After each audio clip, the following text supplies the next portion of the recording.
Vesti dana.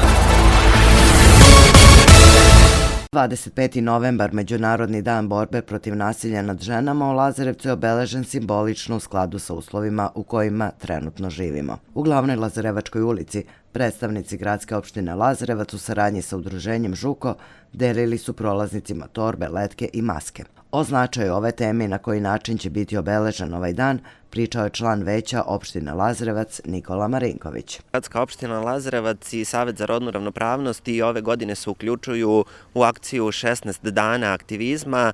Naravno, ovo je globalna akcija u kojoj učestvuje preko 100 zemalja širom sveta i preko 1700 organizacija.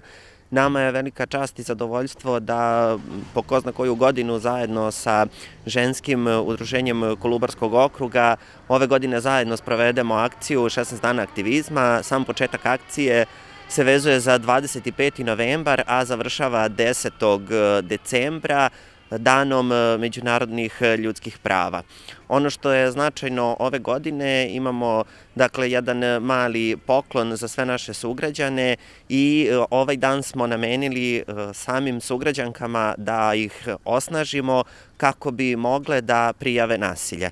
Nasilje nad ženama je jedan od velikih društvenih problema sa kojima se svako društvo suočava. Zato ovaj dan posvećujemo svim ženama, a 18. maja je i dan posvećen žrtvama nasilja u porodici. Boja kampanje je narandžasta kao simbol svetle i optimističke budućnosti oslobođene od nasilja nad ženama.